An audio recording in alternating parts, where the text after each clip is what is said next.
ازيكم يا حبايب قلبي؟ عاملين ايه؟ يا رب تكونوا بخير وحلوين ودايما مبسوطين.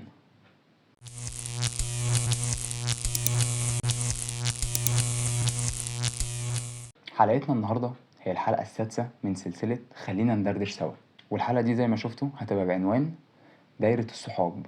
قبل ما ندخل في اي حاجة ما تنساش تعمل لايك، ولو انت لسه جديد اعمل سبسكرايب، وزي ما اتعودنا فضي نفسك وجهز مشروبك ويلا عشان ندردش سوا. خلينا أول حاجة نتكلم فيها وهي يعني إيه أصلا دايرة صحاب؟ دايرة الصحاب هي شلة الصحاب اللي دايما بيبقوا معاك وملمومين حواليك أغلب الوقت، زي مثلا شلة صحاب بتقعدوا مع بعض على القهوة، بتتمرنوا سوا، أو شلة في الجامعة. تخيل بقى إن دايرة الصحاب دي قادرة تبني شخصيتك وتحدد مستقبلك ونجاحك. طب إزاي اللي أنا بقوله ده؟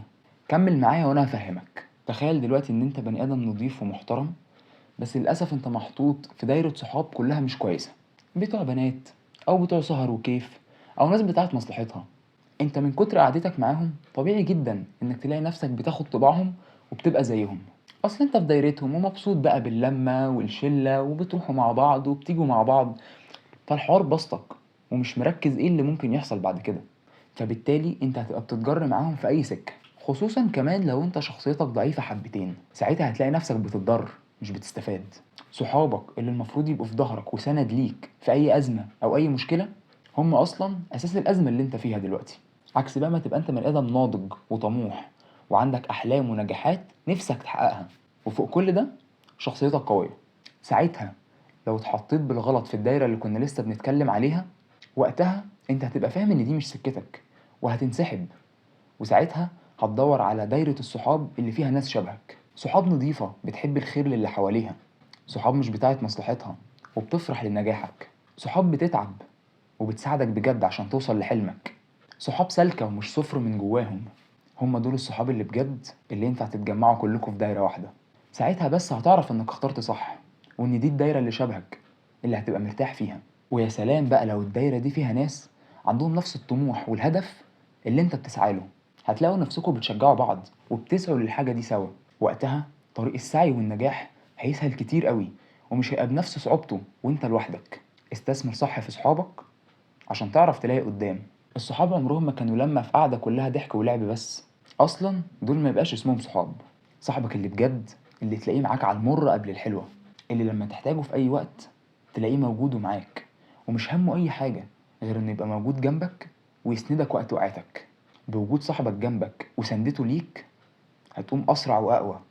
انت عمرك ما كنت محتاج من صاحبك ضحك وهزار او خروجه حلوة وسهرة بس، بالعكس انت بتحتاج صاحبك اكتر بكتير في الاوقات اللي بتقع فيها، الاوقات اللي بتبقى عايز تتكلم معاه ومفيش غيره يفهمك. ممكن اصلا تلاقيه فاهمك من قبل ما انت تتكلم، ممكن يحس باللي فيك من قبل اصلا ما تفكر تشتكيله. وهم دول الصحاب الحقيقيين اللي يستاهلوا انهم يبقوا في حياتنا ونتعب طول عمرنا عشان نعرف نعملهم ونحافظ على وجودهم في حياتنا. اختار صاحبك صح، اختار الناس اللي تبقى قاعد معاهم وانت مرتاح وبتطلعوا كل كلمة من قلبكم. اختار الصاحب اللي يخاف على زعلك ولما تحصل بينكم مشكلة تلاقيه بيحاول انه يصلحها عشان ترجعوا اقوى من الاول. وبخصوص المشاكل اللي بتحصل بين الصحاب، لو في مرة شفت او سمعت حاجة زعلتك من صاحبك، عاتبه، عاتبه واتكلم معاه وغلطه. غلطه عشان تتكلموا وتفهموا اللي حصل ده حصل ليه وازاي. على قد الغلاوة والمحبة على قد العتاب.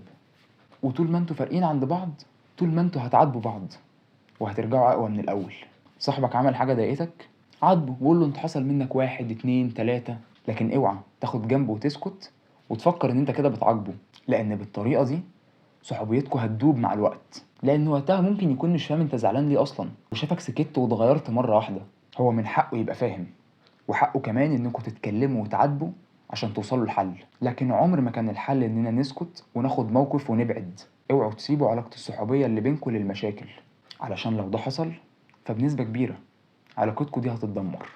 اخر حاجة عايز اقولها لكم، حافظوا على اصحابكم وخافوا عليهم. طول ما انتوا الاتنين كتفكوا في كتف بعض عمر ما في حاجة هتأثر فيكم، وطول ما انتوا واثقين في بعض اوعوا تصدقوا اي كلام يتقال على اي حد فيكم. حافظوا على اصحابكم عشان في الزمن ده محدش بيعرف يعوض صاحبه. بس خلي بالك، مش معنى اني بقولك عاتب واتكلم وما تخليش صحوبيتكوا تدوب يبقى تدوس على كرامتك وتتذل كل مرة.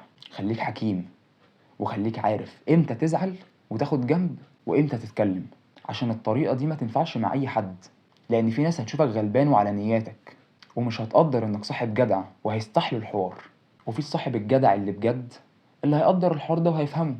فأنت اللي هتعرف تحكم وتحسبها صح، وهتعرف إمتى ومع مين تتعامل كده، وبرضه إمتى ومع مين تتعامل كده. في الآخر ما تنساش تعمل منشن لصاحبك على الفيديو ده وتشكره على وقفته جنبك طول فترة تعبك. وكده احنا نكون وصلنا لآخر حلقتنا. أتمنى تكون الحلقة كانت لذيذة وخفيفة على قلبكم واستفدتوا منها. وبس كده، سلام.